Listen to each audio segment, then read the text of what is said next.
So this is one of my more anticipated videos from you all. I've been asked so many times to do a weight loss update for you guys. So I thought, what better way to do it than to talk about how all of this feels to me. Obviously, I'm really liking the way I look. I'm enjoying having a smaller body. That is all great benefits. You know, I can fit into smaller clothes.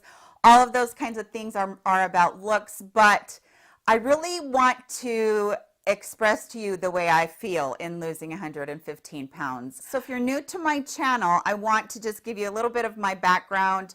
My whole entire life have been a heavy girl, but in about, I guess it was about 2008, 2009, I had a couple of nervous breakdowns, and then a couple years later I was diagnosed with fibromyalgia. A couple years later I was diagnosed with another thing called trigeminal neuralgia, and then I had a couple more nervous breakdowns. Anyway, it kind of snowballed on me where I got really sick, and I just was not coping well with stress in my life or anything out of the norm. And believe me, I have a lot of stress in my life, just like all of you do, I know. But my thing right then was that around that time I was going through a really nasty divorce, and I had already had two diabetic sons, type 1 diabetic sons. And then as I progressed and I got sicker, my daughter got diagnosed with type 1 diabetes.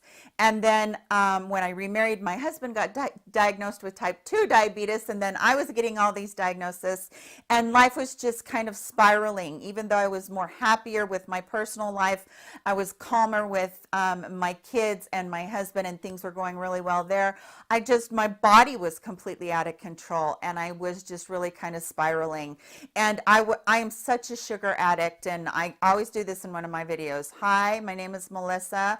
I'm a sugar addict. I've been clean for, anyway, I just really am a super sugar addict, and I would sit down at night to soothe myself, and I'd eat a box of raspberry-filled donuts and a humongous thing of Mike and Ike's or Good and Plenty's and a couple more candy bars, and that's what I would eat all evening long until I was sick almost every night. And I had tried diet after diet. I tried keto, Atkins, I tried intermittent fasting, Weight Watchers, I tried Nutrisystems in there somewhere.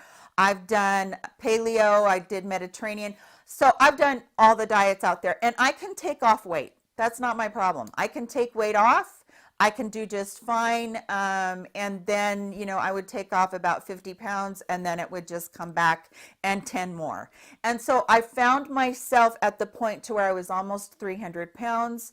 If you go back and look at my videos from about 8 months ago, you're going to see a whole different me. I look completely different. I don't look healthy. I have a really puffy face from medications and from being so heavy. And, you know, my eye shape has changed, my face shape has changed, everything has changed.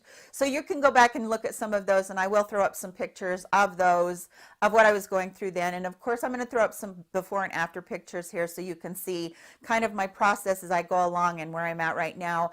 But I want to express to you the biggest thing that has happened to me is my pain. I was in so much constant pain from the sugar going into my body. And sugar is a super inflammation food, and it will immediately go into your body. And yes, it makes you feel good for that minute, but what it's going to do is it's going to cause all your muscles and your joints and your tissue to just feel achy, because it is basically it's kind of basically a drug you're putting into your body that your body doesn't know what to do with. So you're shooting off insulin this whole time and that's how people end up getting type 2. I was really close to that.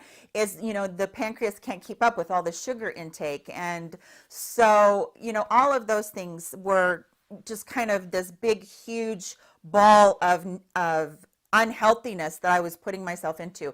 I was bedridden pretty much. Every time I'd get up and walk, I couldn't walk. It hurt so bad. I cried every single day with depression, not just from the actual issues I had, but also from just not feeling well, thinking that I had no hope and that kind of thing. So a lot of you know already that I finally made the decision in my life at 51. When I turned 51, I decided I was going to do weight loss surgery, and that's what I did. I had gastric bypass, and I know everybody says that's the easy way out. It didn't turn out that way for me, you guys. It has not been the easy way out. Yes, I've dropped a lot of weight in a short amount of time, but 7 days post-op, I did have a complication where I had an obstruction in my bowel and I had to go back in and be operated on again. That is a very common complication of weight loss surgery, and any sort of abdominal surgery, that is a very common complication because they're rooting around in there and things, can just get messed up with your bowels. And so that happens quite often, and no one that I dealt with on my second surgery. In my first surgery, I went to Mexico. That's another thing that if you guys haven't heard of, you're going to be going, oh my goodness, if you've joined me and you don't know all of this. So I decided to go to Mexico as my last resort because my insurance would not pay for it. The surgery was outlandish in the States. It's between 20 to 30,000 depending on where you go. And in Mexico, it's a very fraction of that cost. And you don't have to jump through all of the hoops that you do in the States. You do have a pretty rigorous screening. And I will link the place that I went and had mine done at there. It's called medical tourism. It happens all over the world, not just Mexico. People go to Europe all the time. People go to Mexico all the time to clinics down there that have specialty care for cancer patients that they won't allow in the US. So this is happening all the time. It's not something that just happens for bariatric patients. They're doing plastic surgeries. If you get your dental work done down there, it's a fraction of the cost. I know I sound like I'm trying to justify this, but that's not really what I'm doing. I'm just kind of, letting you guys know it is going on all over the place. And being down in Mexico is not the reason that I developed a complication, because there are thousands of surgeries done all the time down there, probably every day, and nobody gets a complication. So mine just happened to be the special case, which I always know that I am. Anyway, so dropping 115 pounds, I dropped 30 of that before I went into surgery, the month before I went into surgery, because they want your liver to be shrunk. When your liver's fatty, it lays on top of the stomach, and they're dealing with the stomach, so they don't want to have to deal with your liver that much. So they want you to shrink your liver as much as you possibly can before you go in, and then they have an easier time of it. Yes, you do have to follow a special diet, and then you do have to be on a liquid diet a few days before, and then you have to be on a liquid diet for quite a long time after. There is the clear liquids that you get to go on about 2 to 3 days after your surgery, and then you get to be on that for a little while, like broths and that kind of thing, and then you can switch over to a more soft diet, and then after a bit you go on to a more solid diet. So it takes a little while to step through all of that, but I'm going to insert right here some pictures of my before and after so you guys can see. And as you can see in the before picture, I look miserable, and it was because I was miserable. I was just not healthy. I wasn't feeling good. And that picture right there is actually after I'd already lost 20 pounds. So you can imagine what 20 more pounds on top of that did. But in the second picture, that was one that my mom just took on the spur of the moment when I came to visit her. And that one I was down about 65 pounds. And then in the second picture that you're going to see, I was down about 86 pounds. And then in the third picture that you're going to see, I'm down to 115 pounds. And I know that's a drastic change, right? That's just crazy. But surprisingly, I do have another 20 to 30 pounds to lose, which I'm just happy about, just to get into a normal BMI range. So I had a lot of weight to lose. I had like a person to lose, a whole entire person to lose.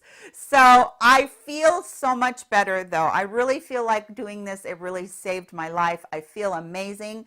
The biggest thing that I can say to you is that I don't have hardly any pain anymore. I do still have my fibro flare-ups. I do still have my trigeminal flare-ups. I have my trigeminal flare-ups more than I have my fibro flare-ups. But I noticed that everything is not as pronounced as it was when I was that weight. And plus the fact that I was just exacerbating everything. I was sick and I wasn't feeling good, and instead of stopping eating, I was actually soothing my feelings with food. And my husband is a big foodie, and he would kind of enable me. And so we were kind of trying to navigate that still. It's really still hard. I will tell you that having the surgery does not take away your cravings. You still have to work really hard at it, and you have to try really hard to make good choices.